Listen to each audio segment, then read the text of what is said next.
السلام علیکم بچوں، کیا حال ہے آپ کے؟ میں ناز آپ کے ساتھ ہوں۔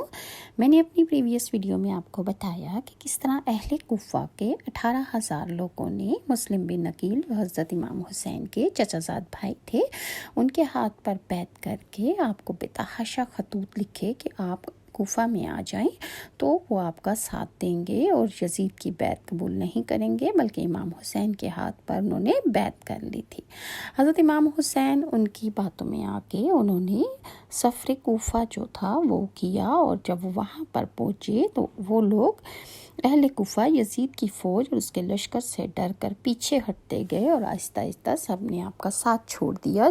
جس وقت کربلا کا یہ حادثہ پیش آیا اس وقت علی ابن حسین جو تھے ان کی عمر 22 سال تھی۔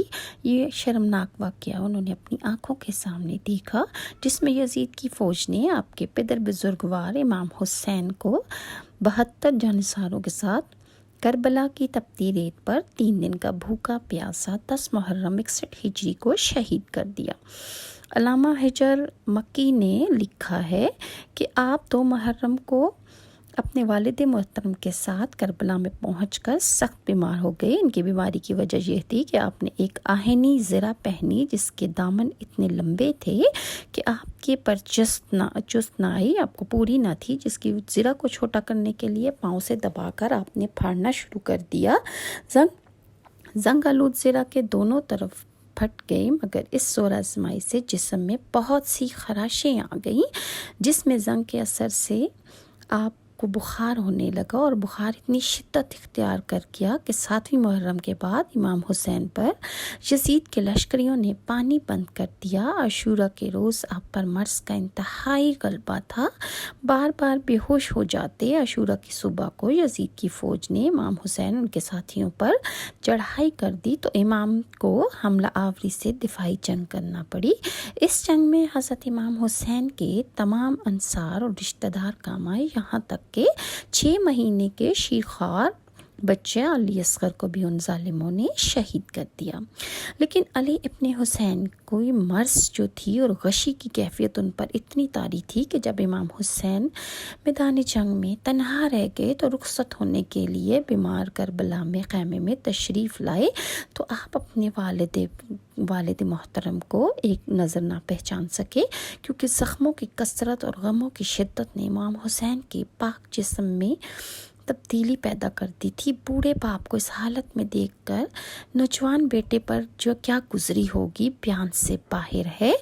حضرت زینب نے بمشکل سہارا دے کر بٹھایا۔ امام نے جب کیفیت مزاج پوچھی تو بیمار نے سر جھکا کر خدا کا شکر ادا کیا اور اپنے چچا عباس ابن علی کا حال پوچھا۔ یہ بڑا سخت وقت تھا، مریض کو معلوم نہ تھا کہ علی کا سرسبز سے باغ خزاں میں بدل چکا ہے۔ اب محمد کے گھرانے میں ان کے مظلوم باپ کے علاوہ کوئی دوسرا فرد باقی نہ رہا۔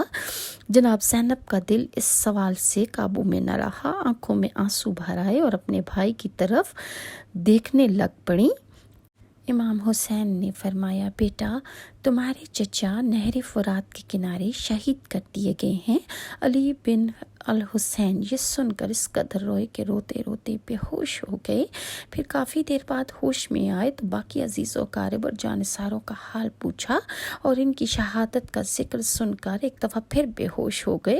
کچھ دیر بعد جب چہرے پر حضرت زینب علیہ السلام کے آنسو ٹپکے تو ہوش آیا اور آنکھیں کھول کر پوچھا کہ میرے بھائی علی ابن الحسین کہاں ہیں؟ اب امام سے نہ ضبط ہو سکا، آپ نے فرمایا، بیٹا اب یہ سمجھ لو کہ میرے اور تمہارے علاوہ مردوں میں کوئی زندہ نہیں ہے۔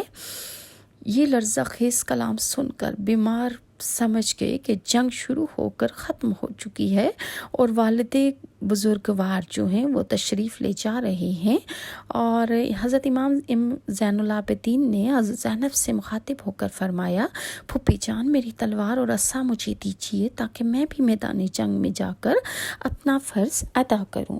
امام حسین نے بیمار کربلا کو گلے سے لگایا اور بڑی شفقت سے فرمایا، بیٹا تم جہاد سے ساکت ہو، تم بیمار ہو، لہٰذا میں اسلام کا علم بلند کرنے کے لیے مقتل گاہ میں تشریف لے جا رہا ہوں۔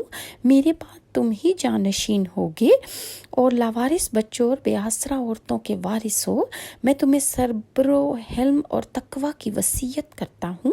اس کے بعد حضرت امام حسین نے امامت کی مقدس امانت اور ہدایت اور ارشاد کا عظیم فریضہ بیمار کربلا کے سپرد کیا اور خود میدان کربلا کی طرف چل پڑے۔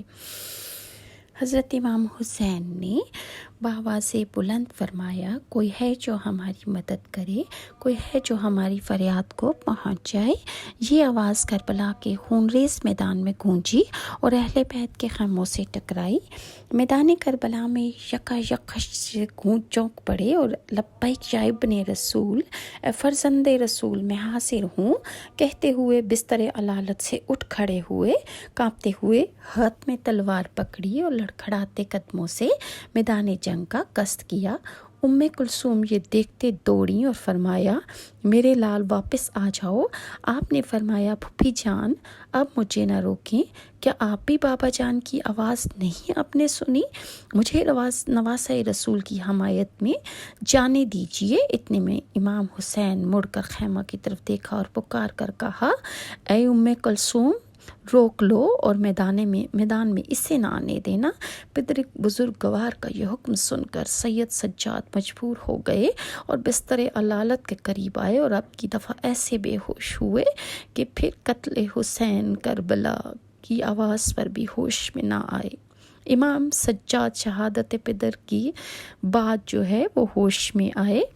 جناب زینب نے حضرت امام زین العابدین کو جگایا اور فرمایا کہ بیٹا اٹھو، والد شہید ہو چکے ہیں۔ امام زین العابدین ہوش میں آئے اور کہتے ہوئے اٹھے اور زینب اور کبریٰ سے فرمایا کہ پھوپھی جان آپ بچوں کو سنبھالیے، میں وہیں آتا ہوں۔ حضرت زینب یہ سن کر اہل حرم کے خیموں کی طرف روانہ ہو گئیں۔ بیمار کربلا شدت مرض اور کمزوری کی وجہ سے پھر غش کھا کر گر پڑے۔